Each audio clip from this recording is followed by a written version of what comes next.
This is a very special week for police officers. And every one of us sleep a little better at night because officers are willing to stand where sometimes we would not really care to stand. I've asked Chief Garrett Atkins if he would come forward and offer a thought in behalf of the association. Garrett?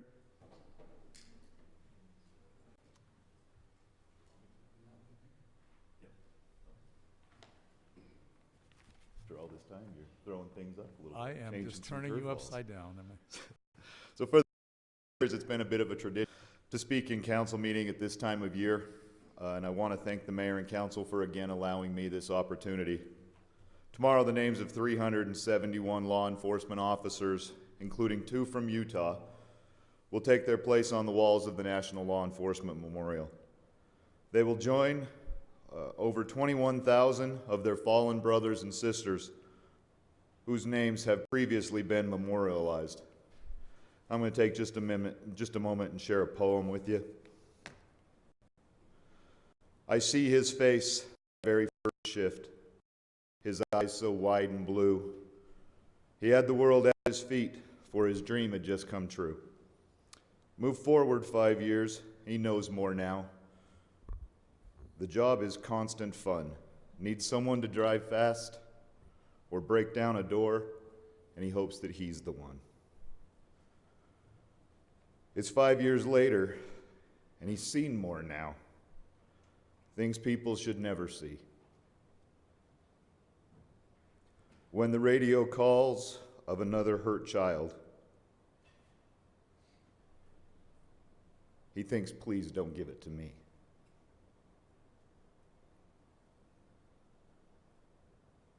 Five more years gone. The burdens of the job weigh heavy on his mind and heart.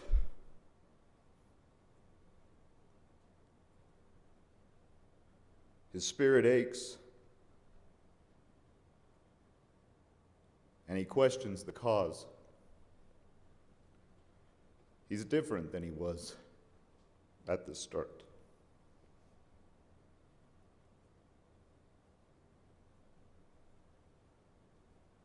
"20 years gone by. Stars pinned to my shirt.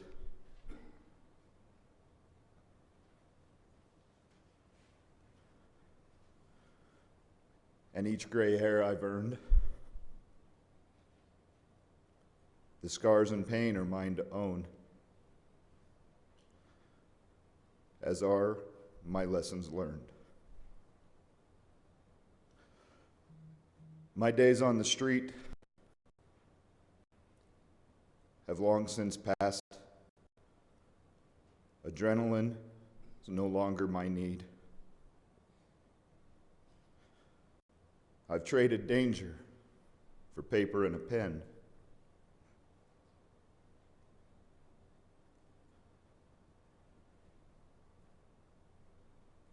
But the best, I'm now blessed to lead.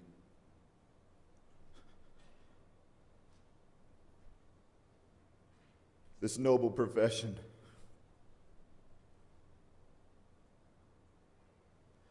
is in good hands. They're better than I was back then.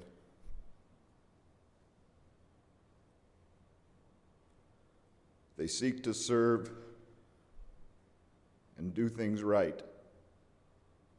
They are the finest of women and men.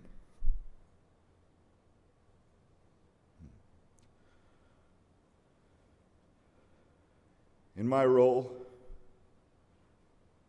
I ask young cops to put themselves in harm's way as they fight evil and as they bring hope. It's for their safety that I pray.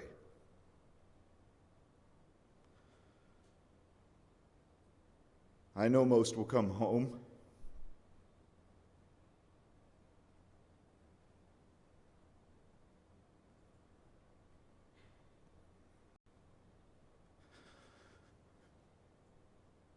but others may not.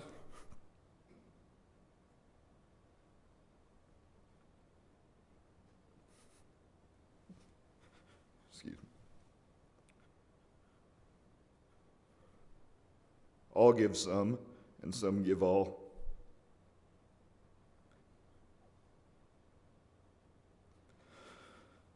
There's just one thing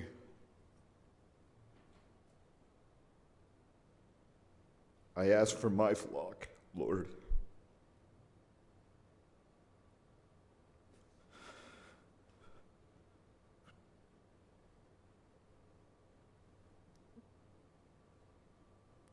Don't let their names be written on that wall.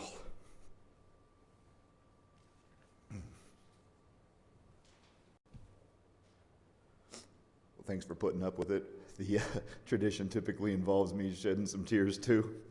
So, on behalf of the department, I close by telling the council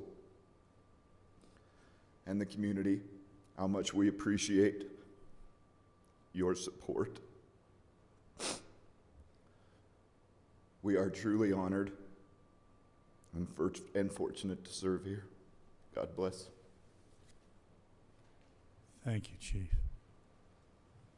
One of my undelegatable assignments is public safety. And I've had many, many opportunities to be with this chief and his men, and want you to know that we are served by some of the best men and women in this profession, and you young people, you can always trust a cop. You can always trust a cop.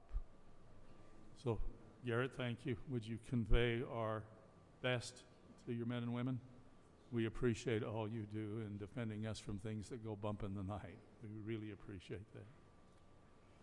I've asked Master Jerem Robbins to come forward, if he would, and lead us in the Pledge of Allegiance. He is a Boy Scout, and Jerem, if you'd come forward and lead us all in a Pledge of Allegiance.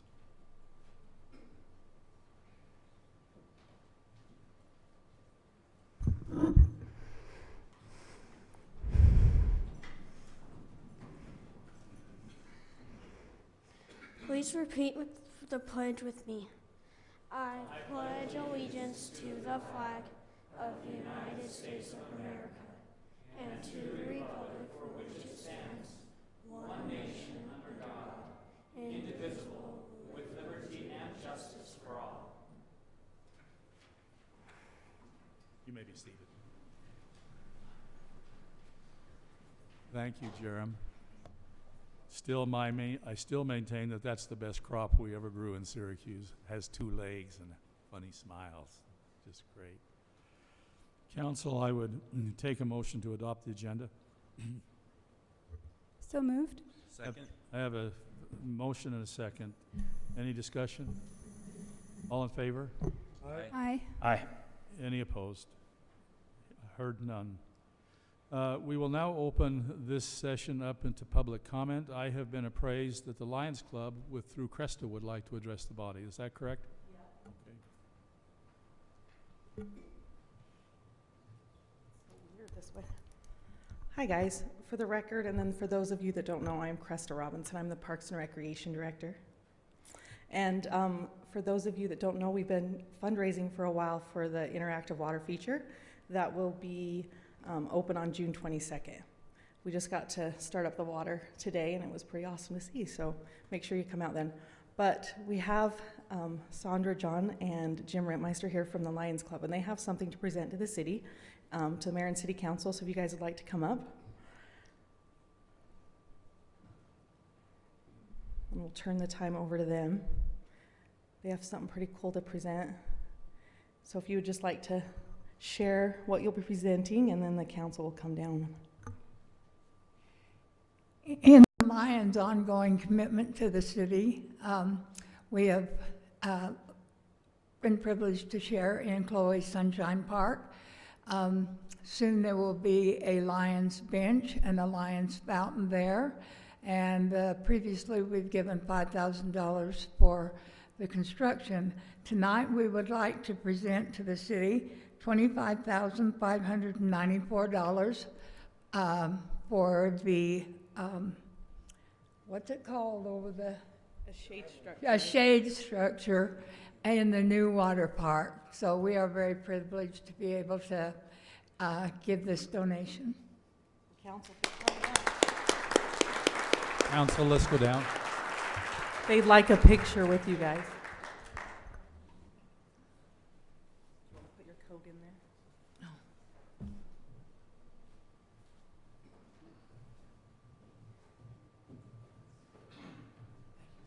This thing would not be the same without you guys.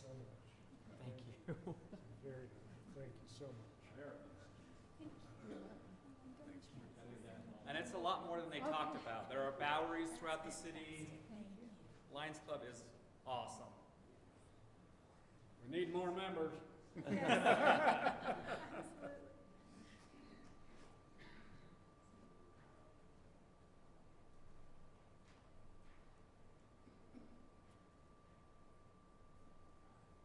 you. Thank you again. We've had a club for 68 years.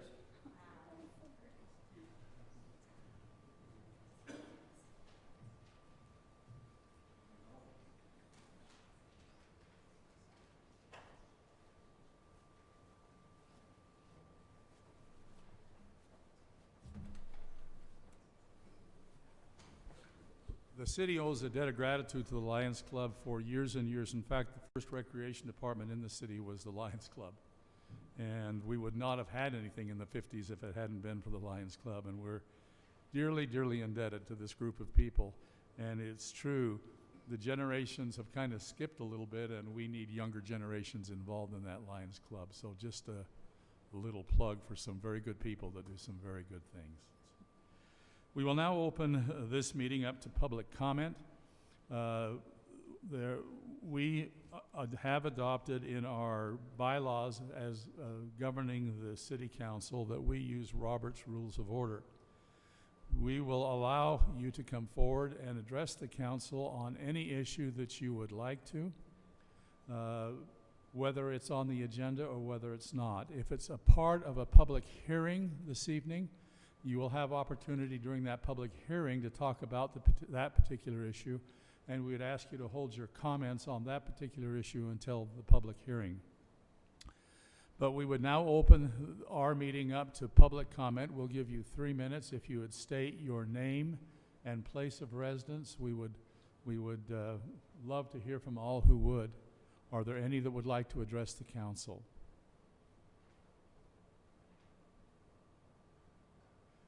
Brody, can we turn that so they can see the council?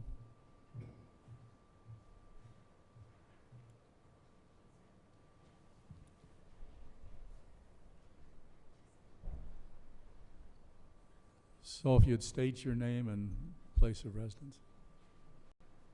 This is better. I can see you, but easier when you're throwing things at me. My name is Keith Warren. I live at 1778 West, 2975 South in Trailside. I'm the vice president of the HOA. And I want to just make a couple of quick comments. The developer who is building next to us has spent time trying to work with us and incorporate the concerns that we've had.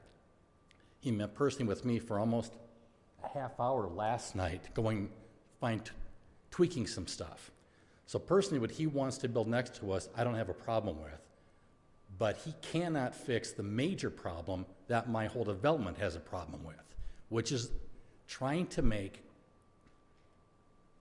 our street a thoroughfare from those two new developments through our neighborhood connect to West Davis Corridor. It's an absurd idea. It doesn't make sense, and having that much traffic go through a 55-plus neighborhood, that's just a disaster waiting to happen. If it were possible for Mr. Bastian to run a road along our fence and create a frontage road south and west of us that would get him down to the interchange for the West Davis Corridor, that would be a win-win. That would solve the problem. But Mike can't fix that. That's up to you folks working with the state. So as you're finalizing your votes on his plan, I really wish you would take that safety concern into account, because you're talking about, fine, for 4 years, nothing changes, because no one's going to come through our place, they're going to go on Bluff. But once that corridor opens, we're the fastest route to get to West Davis Corridor from those 2 new developments. That's a lot of traffic. Thank you for your time. Thank you for your comment. Anyone else?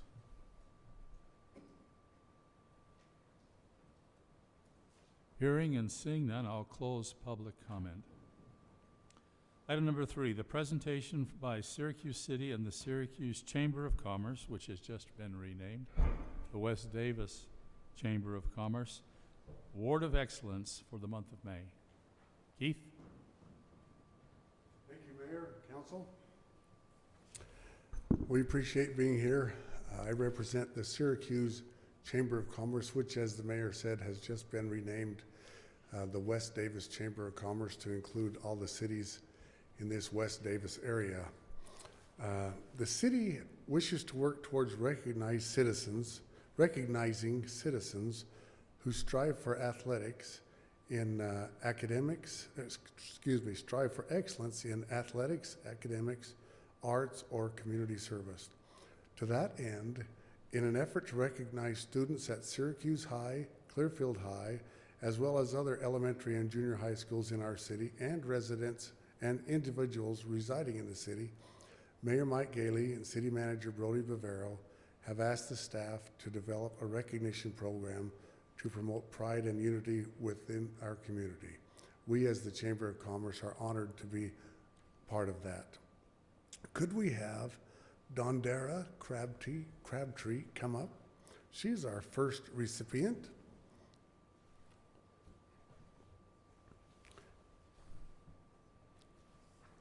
Nice to meet you. I'll read all about you now. You can smile.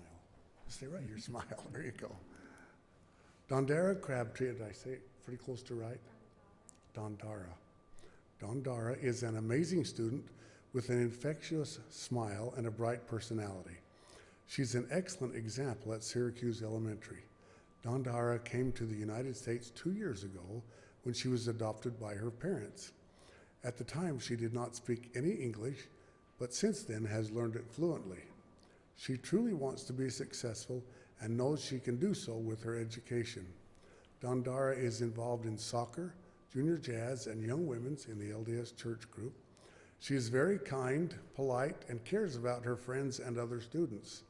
Dondara is a peer tutor to one of the second graders at Syracuse Elementary. Although she sometimes struggles with certain subjects and concepts, she has never given up.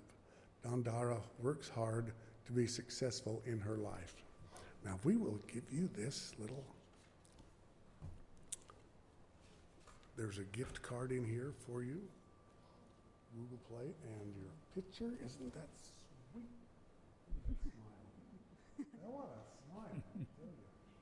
Now if you'd like to stay right there for just a minute, we will ask Porter Smith also to come up. If you'll come on this side, Porter. Thank you, it's nice to meet you.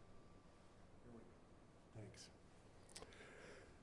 Porter is very respectful and kind to everyone around him and always does what he's asked. Despite missing class, Porter has managed to complete his work. This year, he has participated in Syracuse Elementary Robotic Club and will start baseball this spring. Porter enjoys mathematics and would one day like to own his own business. Porter is very motivated to fix things like small engines and is always looking to make his own money. He's very independent. He excels in STEM and science activities. Porter, this is for you.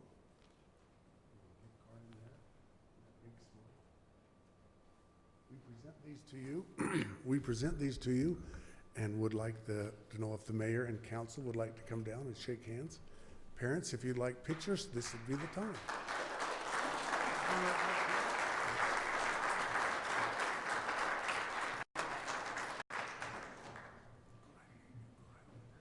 Congrats, buddy. Nice job. Porter.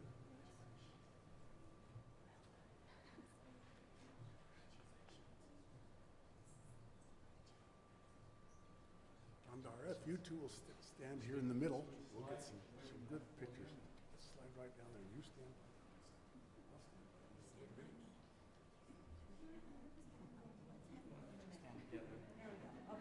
We'll get there eventually.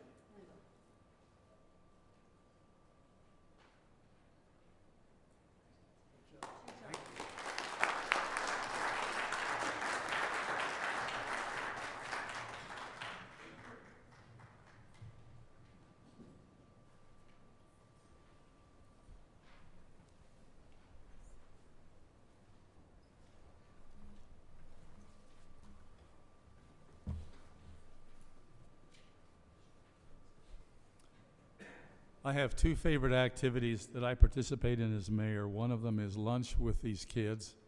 Each school we invite over for lunch while they're in school session, and then this particular activity where we recognize the very brightest and smartest and greatest generation coming. We're so grateful for what you kids do and what you represent. So thank you so much for all you represent. We're at item number 4, Council, a recognition of our Community Emergency Response Team, CERT graduates. Aaron, I've got you involved with this. This is our fire chief. Mayor, Council, I'm going to turn around here. So Syracuse City and the Fire Department recently hosted a Community Emergency Response Team course, which is, for those who don't know, that's CERT training for short. It's an 8-week program that prepares participants to be able to help themselves, their family, and their neighbors in the event of a disaster. Not only do CERT teams support emergency responders during a disaster, they also help the community year-round by assisting with emergency plans, neighborhood exercises, preparedness, outreach, and workplace safety. And we have some great helpers that help this program continue every year. Tonight, we would like to recognize the community members who have recently completed this training. So when I call your name, if you'd come up, and we'll hand these out over here. Okay, first one is Council Member Lisa Bingham, Ashley Gates, Luann Gunnell, Martin Gunnell, Craig Harris, Jan Hicken, Steve Hicken, Amy Hughes, Dave Carling, Martha Carling, Lisa King, Eduardo Lara, Richard Moore, Ashley Reed, Jerry Rice, and Lynette Sant.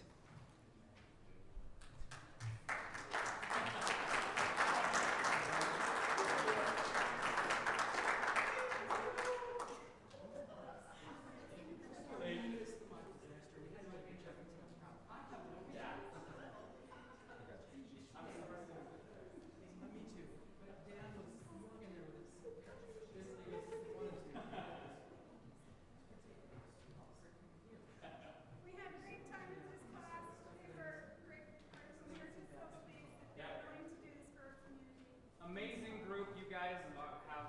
So between the police, the fire department, plus you've got CERT, we're in good hands.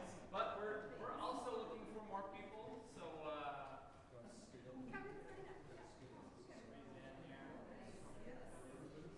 all the good-looking people in the front. We want the council to come down and shake their hands as well. We can't like get up there all down here before we take a picture.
This involves quite a commitment. These folks have met ever since the first part of February on a Wednesday night for 3 hours. Jordan? Yes. 3 hours you've met? 8 weeks. 8 weeks. And it keeps us in compliance with something called NIMS, which qualifies us for federal disaster funds. So thank you for what you do, and let's hope that we just get to practice it and we don't have to ever use it. But it's nice to know that we've got those folks that are trained. Council, we're to item number 5, the approval of the minutes of March 26, 2019, the work session held that day, and the business meeting held April 9th, 2019. I'll make a motion for approval of both those sets of minutes. I have a motion. Do I have a second? I will second that, but with a small correction on page 9 to the minutes. It's small, but it does make a content change. It should read that they were not in favor, speaking of my own quote in there, rather than that the word not was not in there. So. Okay. Cassie, did you get that? Difference. Okay. And that's on page 9, 36 of the packet on line 20, just so you know. For the record. Okay. With that amendment, Cassie, would you make that change? All in favor of approving the minutes with the amendment? Aye. Aye. Any opposed? That stands unanimously. Council, let's review the items of common consent, and let me take just a minute for the citizenry an opportunity to understand what this is. This council works a lot of hours and spends a lot of time studying issues.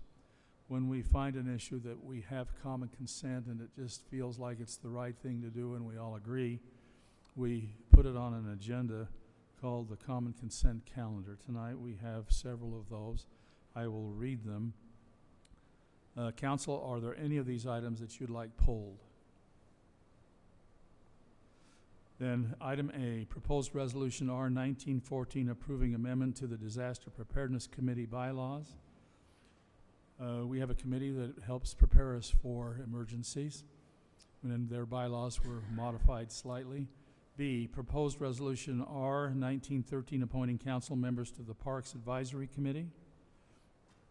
Number C, proposed resolution R-1912 authorizing the Syracuse Police Department to participate in Law Enforcement Support Office, LESO program with the state of Utah, and that's where the police department can get some equipment to help them in what they do. Item D, authorize administration to execute 2019-2020 interlocal cooperation agreement with Davis County Sheriff's Office for dispatch services.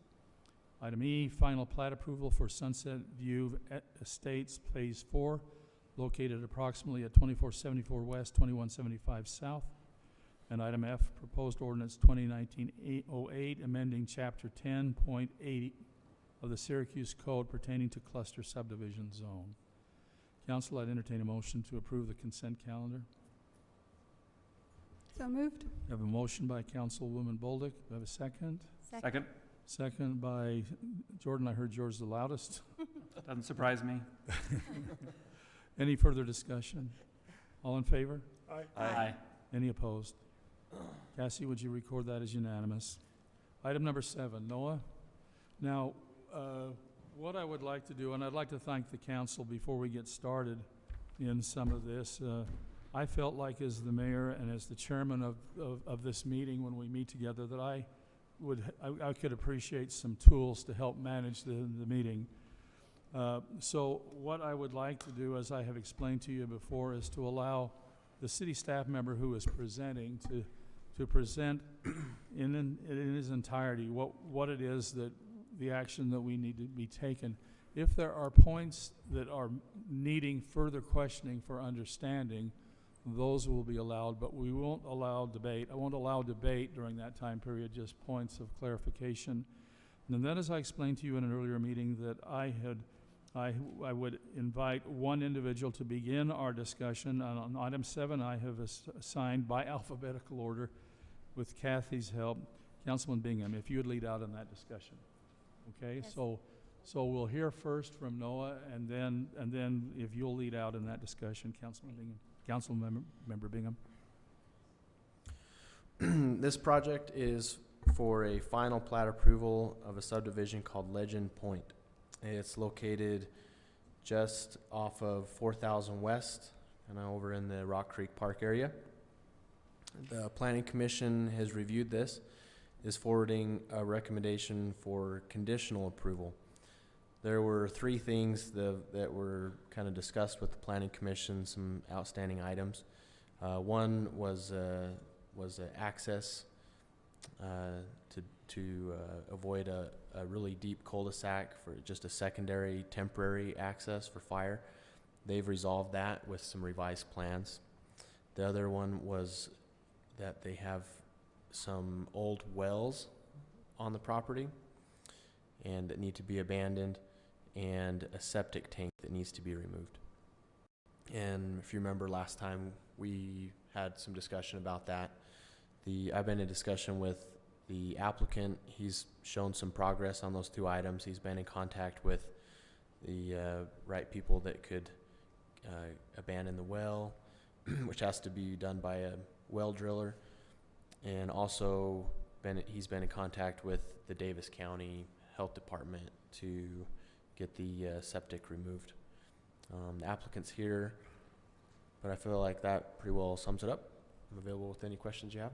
Okay, council, we will now allow Council Member Bingham to begin, and then what we will do is if you have discussion points, we will begin and we'll go to the Doug, Corinne, Dave, and Jordan as we go through that. So we'll always go to the right from the person, what is that, right? My right, as clockwise, yeah, whatever clockwise. This way. So, Councilwoman Bingham. Am I right in that this is what we discussed at our last work meeting, where he wanted us to approve this without a couple of things having been done, knowing that they had to be done before construction could begin? Yeah, so he still hasn't resolved those two items, so it would still need to be a conditional approval on your part.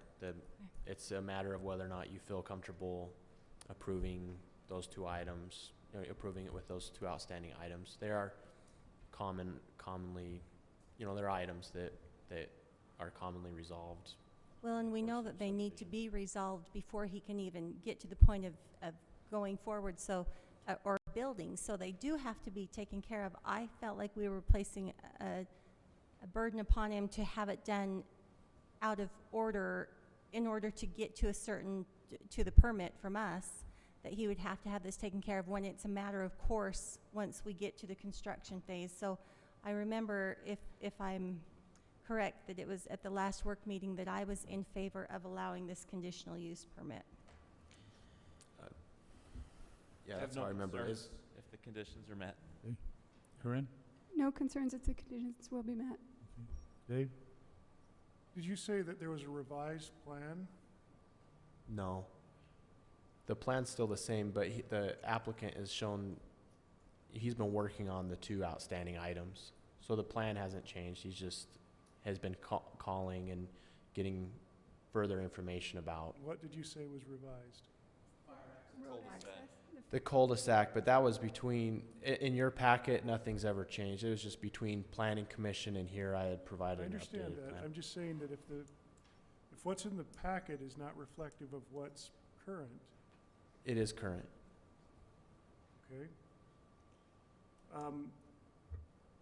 As long as they can get this resolved, I don't have a problem going forward with this. But again, my concern is just to make sure that there is a check and balance, that things get done in order and that these conditions get taken care of first. Whenever that's not followed through with, we run the risk of somebody not finishing those conditions and having been able to sell houses, and that's not right. So I just had a question. So first of all, I want to thank the developer for going through and working through these issues. I noticed we did add a secondary outlet of that cul-de-sac. It looks like it's a temporary road. Is that paved or is that dirt? Can I, if the developer can? Yep.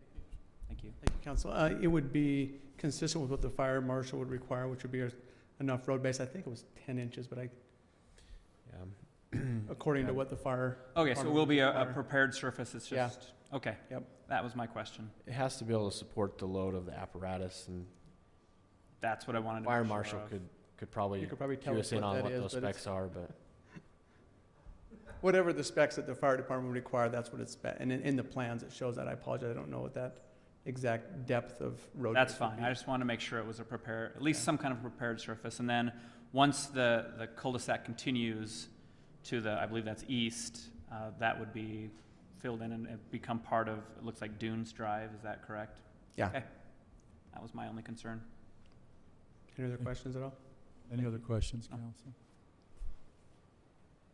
I want to thank the council for this. But, you know, from my position where I sit, Jordan, you're 25, 30 feet away from me. It's hard sometimes to see when you have want to add something. And so this helps me by, you know, going in a set pattern so that I don't miss something.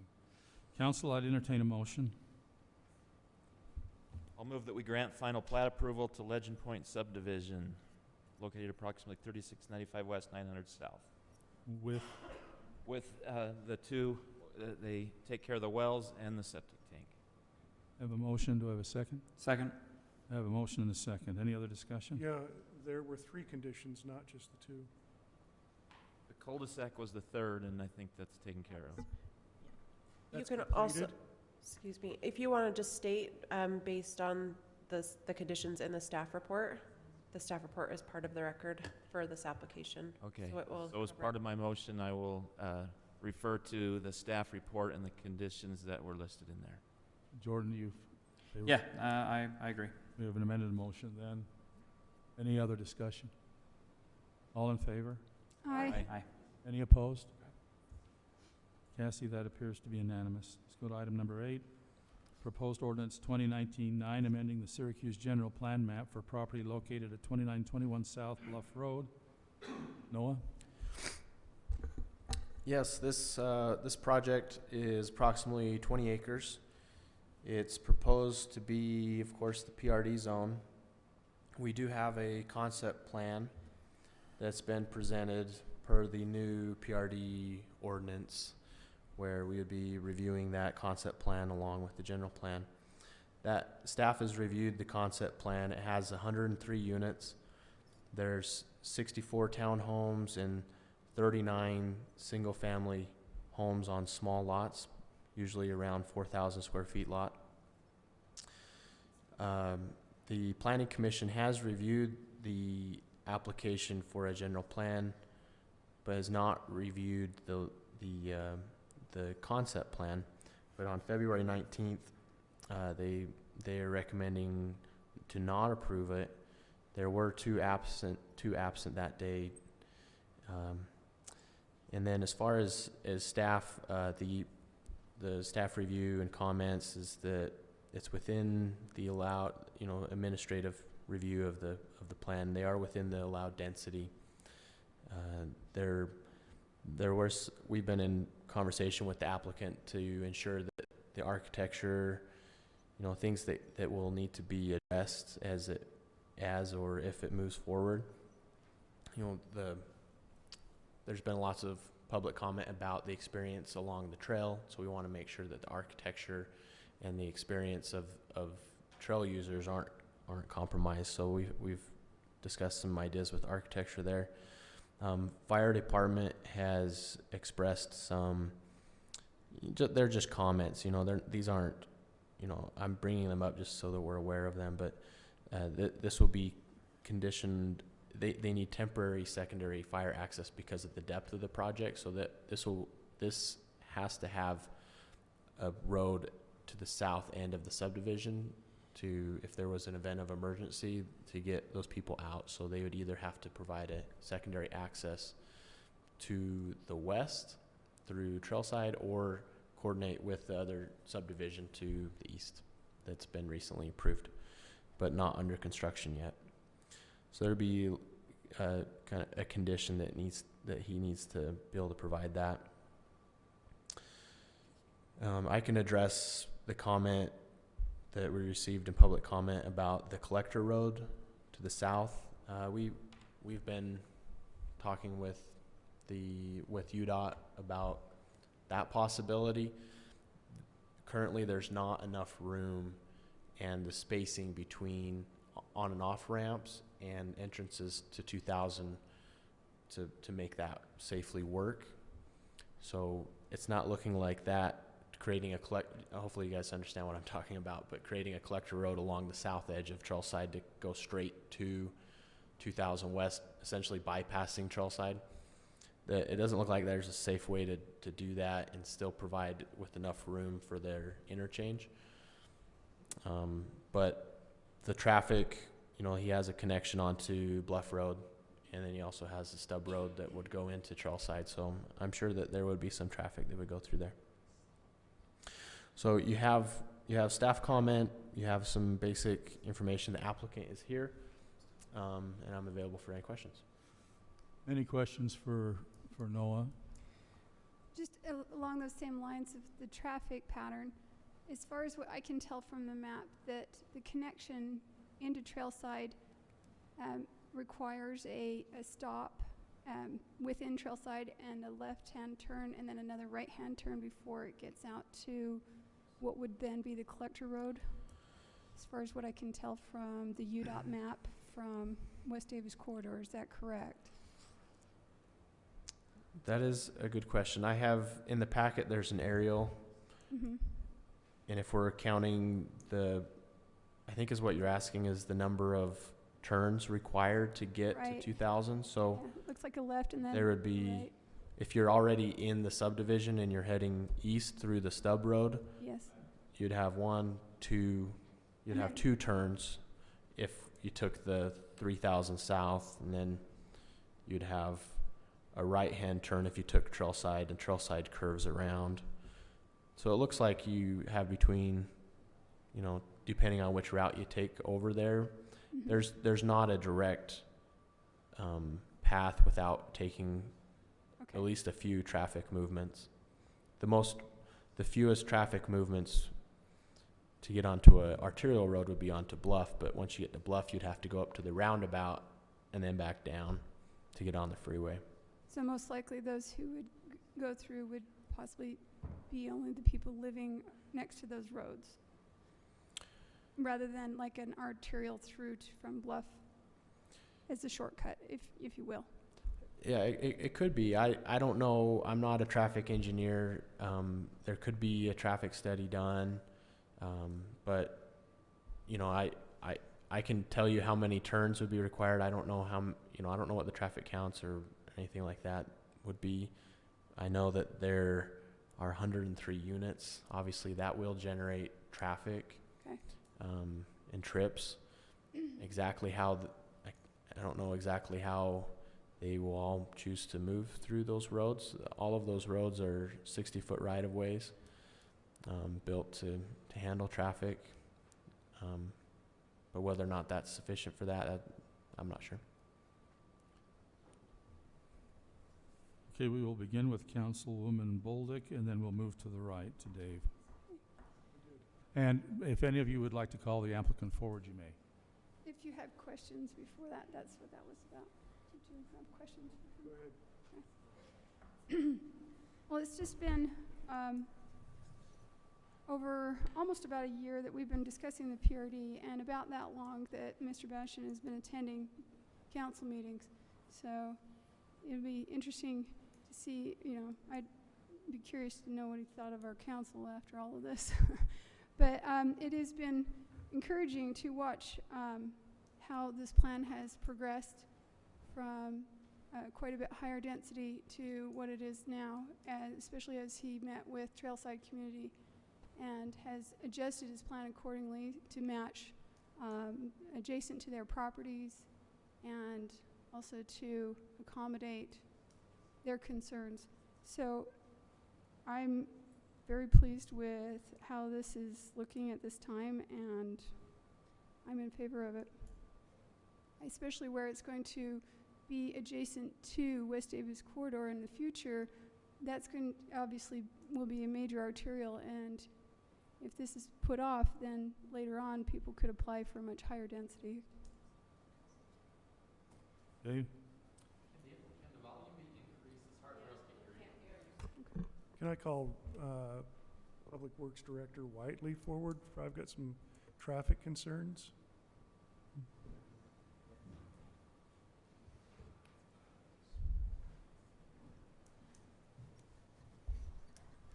Robert, Yes. in the past, we've been asked several times to deny any development where the connection roads would not line up with the connection roads adjacent to the street on the other side. And we've been told that that's a safety hazard, and especially short intervals where they just are offset by a slight bit. Can you address that? Yeah, it's actually in our ordinance where it talks about the spacing of intersections. It's based off of AASHTO state standards, and the distance depends upon the speed of the road it's connecting into. It caught me a little off guard. I'm not certain what that distance spacing would be in this case, but I know it is described in the ordinance. About 6 to 8 feet. Pardon me? About 6 to 8 feet in this case would be offset between the road that goes into the back of R.C. Willey's and this little club face. Now, it could go directly in. It doesn't really show. So the R.C. Willey is considered a driveway, not a road. It's not a public street. It could become one if they decide to dedicate it as one, but it's considered a driveway to their property. So you're saying by code this doesn't have a problem? That would not be considered a road, no. So. Okay. Because I'm concerned equally with what Mr. Warren brought forward with this. I believe that I've seen, and this was brought to my attention by another citizen, that when you have these streets that cut through and curve a few times, you always have people who refuse to slow down, and you end up seeing the big skid marks of people who couldn't manage those turns at the speeds that they attempted. With Trailside being a senior community, I'm very concerned that somebody could get injured with that kind of, I mean, we're setting ourselves up for that. Sure. I'm also concerned when the fire department says that there needs to be another access, we're setting ourselves up in a way where there isn't going to be a permanent access. That's always concerning because that means we're not planning for the future. I am concerned about the wetlands issue. The developer has stated that he's going to preserve wetlands, but our ordinance calls for the green space to include amenities. Wetlands is not an amenity. Right. So I don't understand how we can give added density for an undeveloped portion of this. I think you're done with Robert, though, right? Yeah. Okay. Can I just mention one thing? I agree with Please, go the ahead. traffic concern. I think that's definitely valid. We want our roads safe, for sure.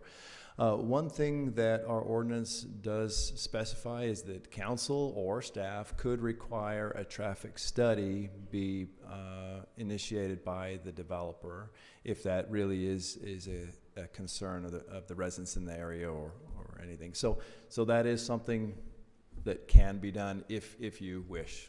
Okay? I've heard from a lot of residents with that same concern, and I think that it would be justified for us to require that before we go forward with it. In all honesty, I mean, we would do this in many cases. I'm also concerned with some other standards that seem to be overlooked at this point. Noah, if you'd come back to the mic here. We had ordinances where we've talked in the past about minimum garage size on the facade of the house, where I believe that we weren't allowed to have garages that occupied more than 50% of the facade. Is that correct? Within the PRD ordinance, we have some architectural standards.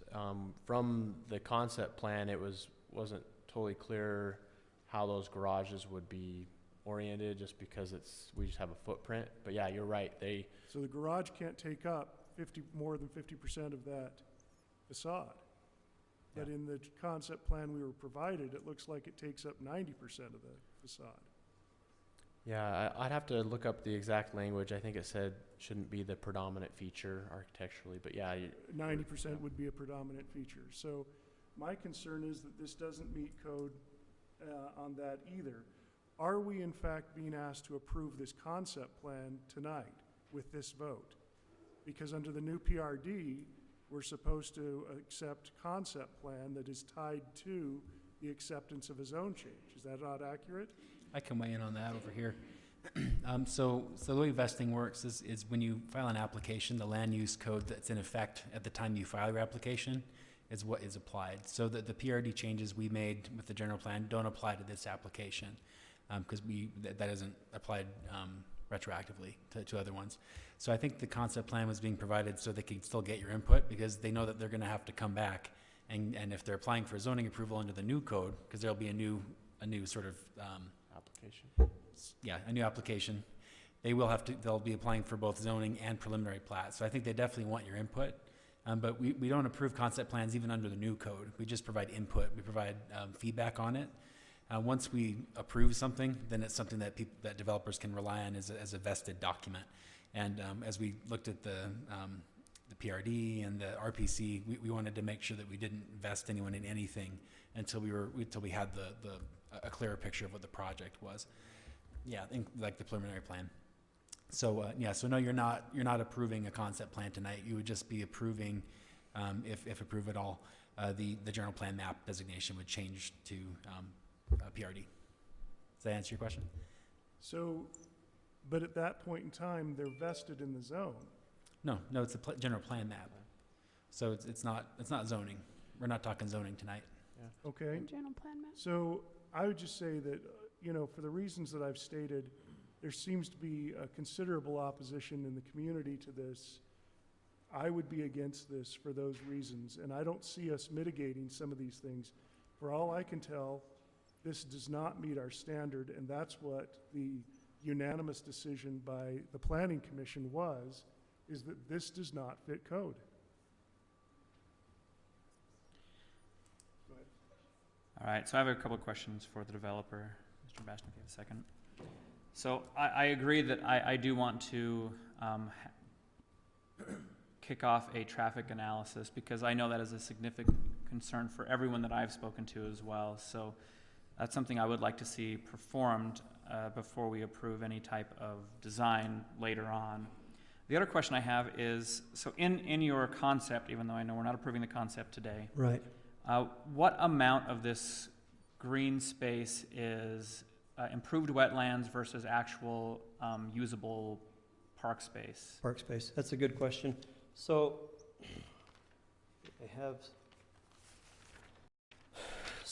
I've got about 5.18 to 4.8 acres of open space. Mm-hmm. It could be more if I counted, parking, extra parking and stuff like that, because in my opinion, that's considered an amenity, but I could get into discussion with that. Sure. So of that, 1.8 acres is a wetland, is an identified wetland. I've got the study done from the Army Corps of Engineers. So that's 1.8 acres of that 5 acres is wetland. Now, this project that I've got presented before you, and this goes along with your questions, so that's why I'm talking about this. So it's 17.95 acres. That's what's from the trail. I always get turned around with that direct. I think it's south. You know what I mean? The other side of the trail. Do you know what I mean? It's 17.95 acres. Can we put up the map on Yeah, that would help.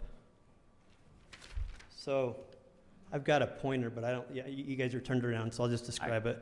So I'm at 17.95 acres. I have about 20 acres that I own the ground that the trail's on, as well as the bluff, which I will be deeding back to the city, and I'm not using. It's just under 2 acres, 1 point and change, that has the common space on there of the trails and that, but I'm not using that in my calculations as to density. So I actually have more more ground than what I'm really showing, but I am going to clean the deeds up with the city and dedicate that back to the city once this happens. Can you clarify how much is getting deeded back to the city, and does the city actually want this? Well, it's the road the ground that Bluff travels on. Oh, okay, in the front? Yeah. Okay, I see what you're saying. And the ground that the trail travels over as well. Okay. There were 2 parcels of ground. Got it. One of the pieces of ground goes all the way across and over and a little bit actually up onto the other property across the street. Right. Where R.C. Willie's is at. But we're not looking at that with the PRD. But I am going to clean up all this, and I'm going to dedicate, like I said, just under 2 acres, but I'm not using that in my calculations of even trying for more density on it. And so mine wasn't so much a density discussion. My question is, I know PRD requires a certain amount of dedicated open space with amenities. Right. And one of my concerns is, and I've seen this in one other development, is so some amount of this green space that you see here between the houses, I'm concerned that's going to be, and I know that wetlands are precious, but sometimes they look a lot like a weed patch. And so I'm just concerned there's going to be a giant weed patch in the center of this community. I mean, it is going to be natural, you know what I mean? Because I have to leave it a natural wetland. But actually the neighbors of Trailside that adjoin it and back it, they actually love it, that it's going to stay the way that it is. Gordon lives on the very end unit. I was at his house yesterday and he talked on that he's actually happy that that's going to remain native, as it will, and then we'll landscape around it. It's been done in a lot of subdivisions.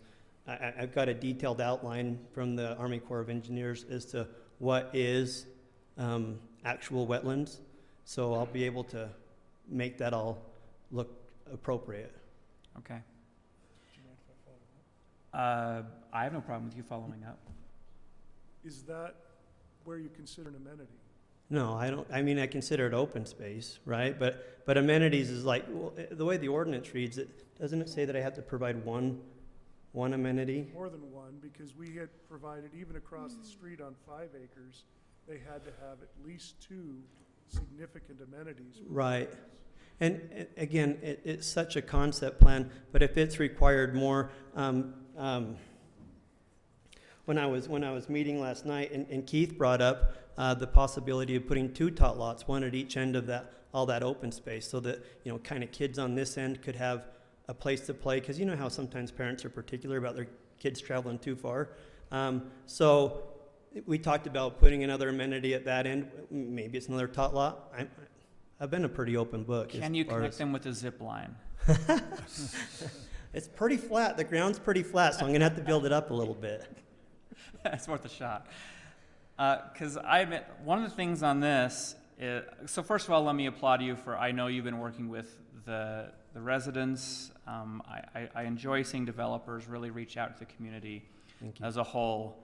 But I admit, up until today was the first time today, and I guess we received one text/email that kind of said they had enjoyed working with you. But I know that for the past 3 months, I've had no shortage of residents telling me that they were opposed to this. Sure. I guess, so we've heard from the vice president of the HOA, I've heard from a couple other citizens, thank you for that. Do we have any type of consensus from the other residents? Because I came in this meeting ready to vote no to this. I'm a little bit up in the air right now, only because I don't know if this is a small change or if this is a general consensus across the community. Can I share an email that was sent out amongst the members of, I got forwarded it, but it's by one of the members of the HOA over there at Trailside. Is that okay if I share that with you guys? Mm-hmm. So this is from Jeanette. I actually went over and met with Jeanette and Charles last night too when I was out meeting with the residents. Jeanette says to Gary's the president of the HOA there. Gary, thank you for sharing this. I was able to attend the meeting last night. She's referencing the last work session. And see most of the recent changes the developer has made. With these changes, we, Jeanette and Charles McIntyre, feel that efforts have been made to meet the needs of Trailside as much as possible. We are now in agreement with the changes that were presented last night. We are not sure who we should share this with. Someone mentioned Ruth. Ruth is the treasurer of the HOA there. Obviously, we would prefer things as they are, but we also know that change is inevitable. We feel this plan is now workable if the logistics of water runoff, traffic, et cetera, can be addressed. So, I mean, I think your point earlier, you said a traffic study done. I'm happy to do a traffic study, and that would come at the time of, now the way the ordinance is written, if I'm correct, zoning and preliminary kind of ran together, so I would have that all done before any further actions taken, and whether that's a good traffic study or a bad traffic study, I'd be happy to provide that. Okay. Because those are my primary concerns, is how the landscaping and wetlands are mitigated or preserved. The traffic is a big concern because I love these people. Well, and they want to vote for me again. That's not why I would do this, but no, but and I've met with them, and I don't know if it's an option, because this is, I mean, connecting roads, that's something that the city requires, right? But I'm open to exploring with engineering, public works, if there's a solution to that, if we can do something to slow down traffic going that way, or make people not want to go that way, or if it was a possibility to close it off. I'm open to exploring it, but again, that would be more when I get into with engineers and public works and looking at that. I don't know if it's even an option, but I'm happy to explore it. Okay. So. Mayor, are you okay if I just ask for, I see that a lot of Trailside residents here. Can I just ask them for informal head nod or shake with regards to this? I'd rather not. Let's not. All right. Or we open the meeting to chaos. Fair enough. Because are you okay? Can we move on? You think? I suppose so. Okay. Thank you for working again. For Lisa? working with them. Well, I appreciate your willingness to do a traffic study too. I think that's probably one of the biggest concerns that we have, to see what happens. But you know, years ago when we built our home, I had a huge open field all the way from my street to 1700, and a giant tree in the backyard that our kids would go climb. And if someone had come to me and said, do you approve of higher density behind you and connecting streets that will filter everyone up and down your street, and connecting you to Fifth West, and all of this will be done within 2 years, I would have said, no, give me a petition to sign to say no to that, because that's kind of how you feel. A little bit like, well, no, don't change things the way they are. But that's exactly what happened. We have higher density behind us. We have a 55 and over community. We have commercial and kind of an industrial kind of portion behind us. We've connected to Fifth West. We have all kinds of feeders that go right down our street, and we're fine. And I guess I have a hard time saying, as long as I have my house, then I'm okay, but no one else can live here. And I think that sometimes we feel that way, but it's not right, in my opinion, because we have people who are really desiring to live in Syracuse, and not just as a pass-through. And that's what we want to be so careful about, is that they want to live here and vest in our community. Mm-hmm. And we have a lot of young families who cannot afford a half an acre and can't afford a $500,000 home, but they want to be here. And many of those kids and younger families are connected to us and relatives of ours. And I feel like this is a need. It's desired. I have one woman in my neighborhood who I told her about the higher density that has already been, all those homes are being built, and she told her kids, and she had 2 of her children buy a home like that week. And they were so desirous to stay here around their family and in a community that they know and love. And I feel like that's what we do as a council. To be clear, I didn't vote for any of these surrounding areas to be PRDs. I wasn't here on this council at that time, but this is where we are. To me, it makes sense that we mirror what we have going on in Trailside and on the south end of this area, especially with West Davis Corridor coming through. I feel like it's our duty to prevent a higher density, because I do not want higher density there.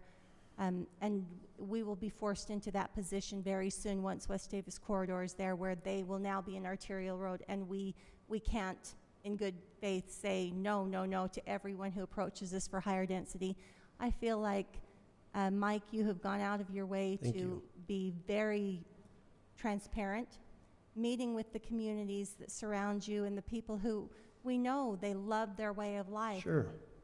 And I feel like you have really worked hard to do what we've asked you to do. And I also want to be clear that this is not the same development that was proposed when the Planning Commission first denied it. And I think most of the community members in surrounding areas understand that it's almost a mirror of what they have going on where they live. I would love to see something done with the traffic. I'd like to know what our options are in that case too. How much leeway do we have to alter this plan? It seems like we see it in black and white and we don't think we have options. I'd love to know what we can do about that and see if we can improve it. I'm sure we can. I'm sure we can improve it. I don't know what our authority is, but I know it can be improved upon, and I would love to see that happen. I am in favor of changing the master plan to what we've requested here. The general plan, sorry. Thank you, Lisa. Doug? All right, for where we are now with the level of density, the layout you've got, the way it looks, I'm very happy with it. As we've listened to this for months now, there's two concerns that have just nagged me just a little bit, and one of them is the traffic. Well, they're both traffic related, but so what's come up today is the traffic potentially cutting through trail side, and the traffic study, which I would support. However, I just want to ask the question of those who might know. What will it tell us? So there's nobody going through there now. So how would we know? How do traffic engineers guess what the future is going to hold? There's people who cut through my neighborhood that I would never imagine my road being one. Why would you cut through? But people There's do. no connection between Bluff to 2000 right now. So what does a traffic study tell us? That's my question. Well, you can for simulate and figure out what the density or what. Let's let Robert answer.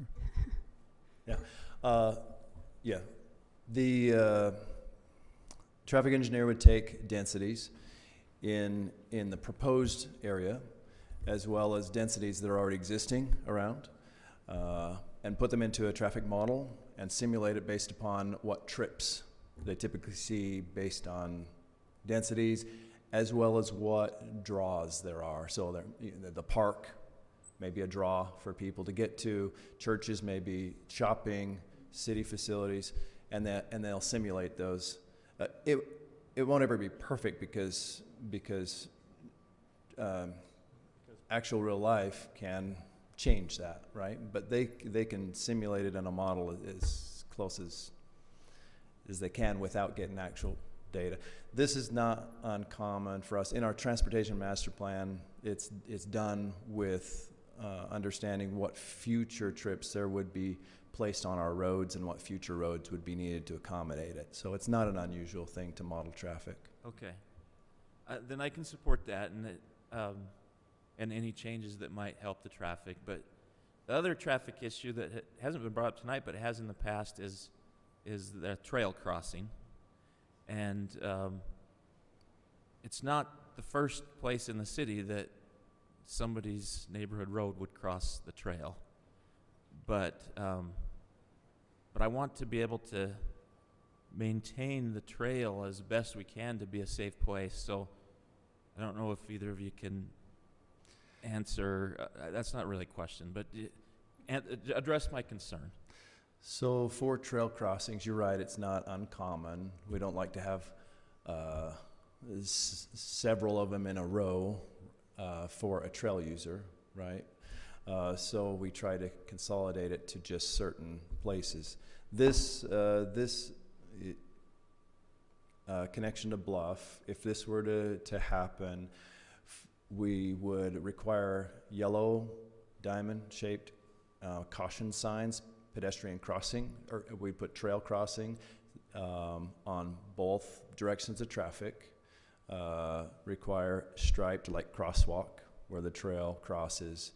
The trail itself would, for trail users, would have truncated domes before they actually enter where the roadway intersection is. So for ADA purposes, that requirement's in place. They would have to put those truncated domes in the full width of the trail for both sides. Oh, on each side. Mm-hmm. So the trail's 10 foot, so it'd be 2.5 panels each. But that helps blind. That's what the trail dome, truncated dome panels are. Council member Savage asked what what's a truncated dome? Those are the yellow panels that you see with like braille? they look like raised rivets, basically. And then there would be signs on the trail too, saying street crossing. So we have something similar on 700 South down by the trail crossing by St. Andrews Drive, where we've painted the street for the crosswalk plus signs, and then street lamp overhead for nighttime vision, which in this case they'd be required to do that anyway because it's a street intersection. So okay. Actually, that makes me feel a lot better.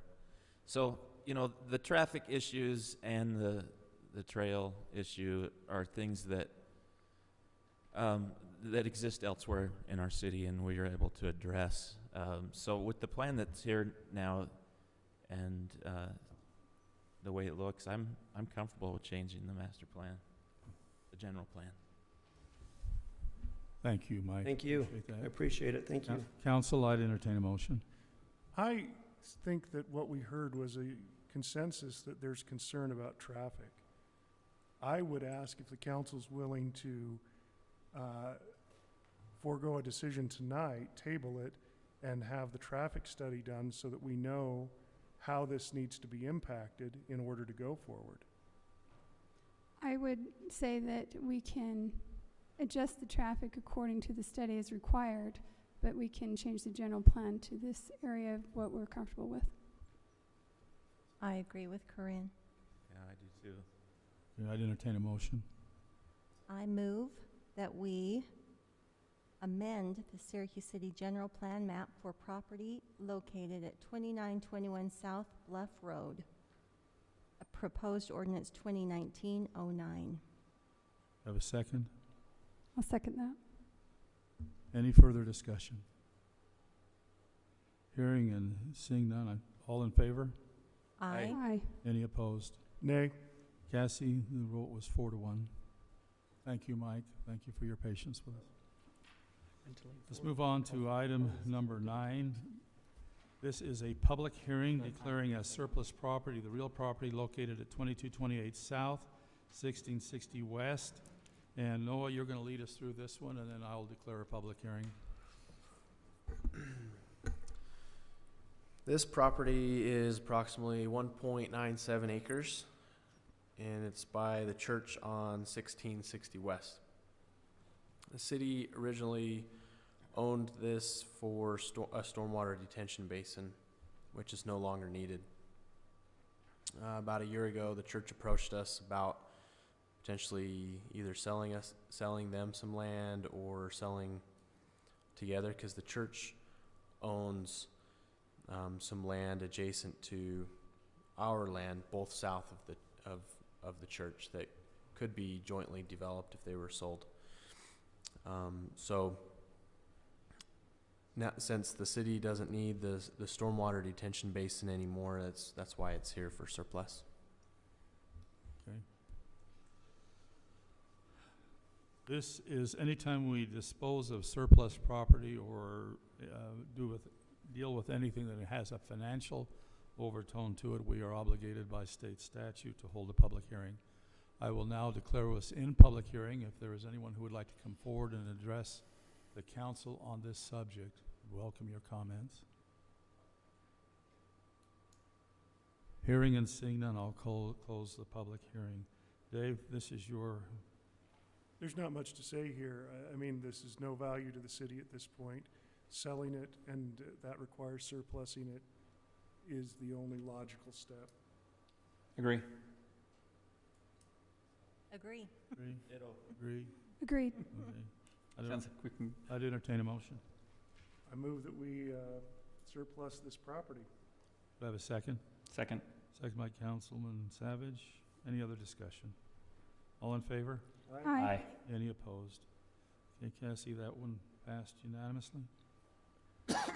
Public hearing, item number 10, authorize administration to execute an exclusive perpetual easement agreement with the American Tower Company. Brody, are you taking this one? Yes. So this is, first of all, did you open the public hearing on this one? No, I'll let you go ahead and Okay. present what it is and then. Okay, thank you. This is a perpetual easement agreement with American Tower. They would give the city for this a sum of $475,000 for their ability to utilize the cell tower. This is the cell tower located by the Public Works building. They, under an exclusive easement agreement, they would then have use for that cell tower in perpetuity until they no longer have, or if they no longer have use for it. We can still access it, but we would no longer have the rights to lease on it. As you recall, the discussion around this, surrounding this decision was based on minimizing the debt that might be necessary for a park maintenance facility in conjunction with one of our vision statements to have little or no debt. Okay. For the public that is remaining, I will now open this to public hearing. Again, anytime we sell or involve anything that is a financial transaction, we need to hear from the public. What Brody has said to us, we would be actually selling our rights to that tower for a sum of money, that we would lose that revenue source after the sale. So I will now open this to public comment. If there's anyone who would like to address the council on this end. Hearing and seeing none, I will close public hearing. Councilman Peterson. All right. We've talked about this a little bit before, and there is a bit of a gamble that comes with this, because if we were to be able to have the rights to this and a yearly lease for 30 or 40 years, then to take the money now is a loss to us. However, we don't know what technology will do. We still have 4 others, right? We have 5 total in the city. We still have 4 others. And at this point, I would never want to advocate selling all of them, but I am comfortable taking a shot on this one. And I think it helps us accomplish some other things, as was mentioned, mainly being able to have a parks maintenance facility. So I'm for this, although I recognize that there's just a little bit of a gamble to it. Councilmember Bullock. I've struggled with this one because it is a gamble, and as far as what I understand about technology, that there really is no indications that cell towers are going away. In fact, they may be increasing because 5G doesn't go very far. The question, my overall concern with this is just the action of why we're considering it in the first place, and that's because of the park maintenance facility, which nothing personal, Cresta, whatsoever. I know it needs to happen eventually. I'm just concerned with how quickly this has moved along, especially with our other obligations with the culinary tank and so forth. I guess my desire is to move more cautiously, and I, at this time, would decline selling this tower at this time. Because even if we do sell it, we're still going to incur debt with the facility, and want to make sure that we're doing this the right way. Excuse me. Thank you, Corinne. Dave? Well, I want to separate the issues, because the issue that we're talking about is whether we should sell this or not. What we do with the money, anything that we possibly do with the money, can be funded another way. And so this is not our only means, so whatever we decide with the cell tower has nothing to do with what we decide on a park maintenance facility. But along those lines, this is in a part of the city that is growing rapidly. As long as we're the owner, there's a good chance that we would be able to sell other space on this tower and actually increase our revenue that we get from this tower because we can sell to other companies. If we sell to one company, then they get any increased revenue from other people placing their relay stations on that tower. Cell towers are not going away anytime soon. I've done quite a bit of research into the technology. It's the field that I'm in. Cell towers are not going to die in the next 5 to 10 years. And the way I see this is it is perpetual income for the city.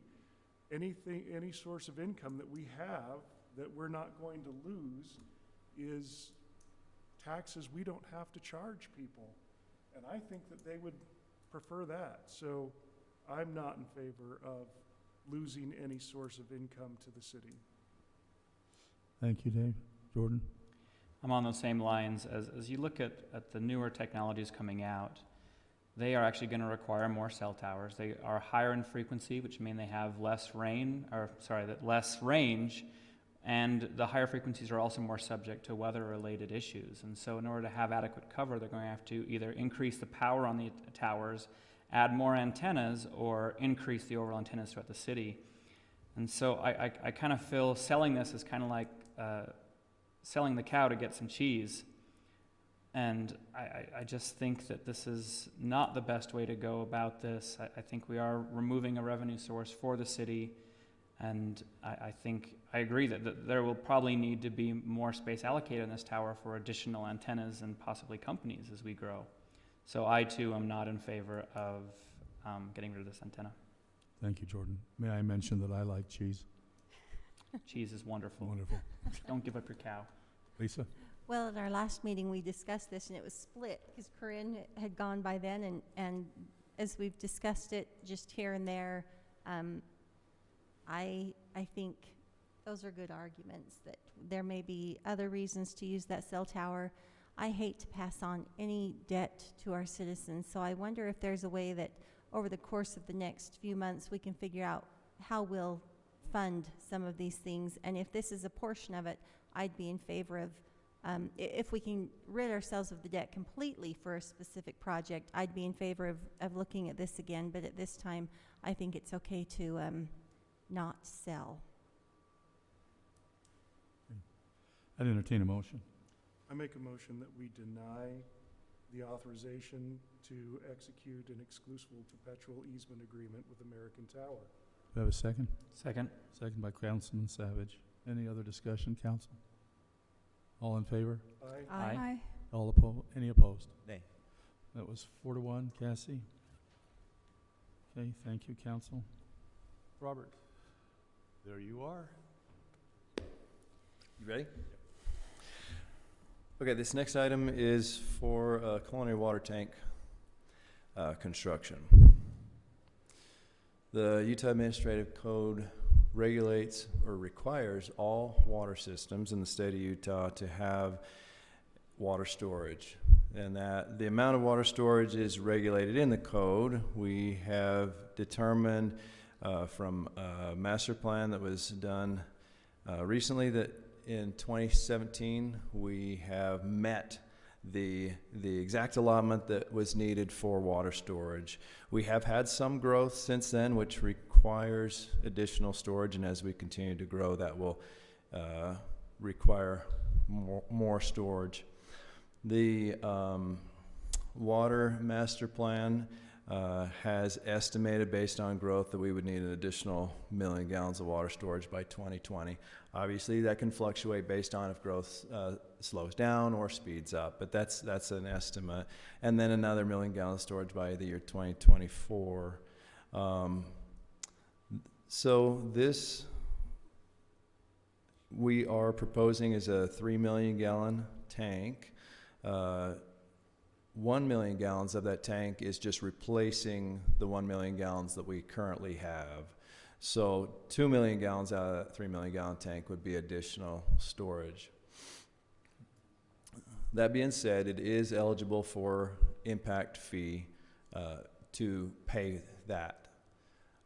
It is on our impact fee facility plan, and so this tank was bid out. We received 2 bids. There are not very many bidders out there that build tanks. It's such a specialty. Tanks are a pretty specialized piece of infrastructure. You don't have as many as, say, road construction bids. So the bids are in the packet. There's a huge disparity between those. There is about $1.5 million difference between the 2 of them out of the 2.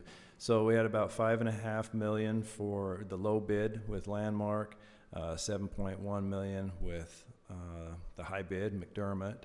McDermott has done tanks, several tanks. From what I understand, McDermott told me they actually built our tanks that are on the site right now. So they're familiar with tanks, and they do a good job too. So the tank, if this tank is awarded and gets started with construction, it's anticipated to be in operation by 2021. So with that being said, I'll leave it to you. Steve, could you join Robert regarding financial issues? Yeah, go.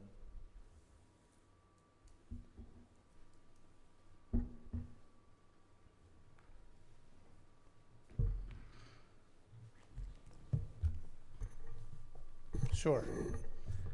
All right, so financially speaking, our original goal was to try and pay this tank off within 7 years. The main reason for that would be our next tank would have to come online. So we're trying to avoid overlapping debt.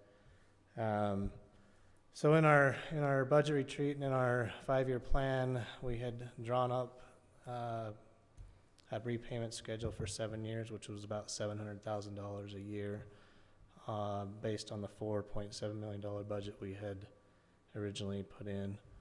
With the increasing to the $5.5 million, what that will do is push us back to a 9 or a 10-year repayment at that same price point. So if we didn't want to raise fees to pay for it to be paid off faster, it would push us back to 9, possibly 10 years, which would be the original amount or original timeline for the loan from inception. I don't know if that's what you wanted to hear, if you want to know more information about it.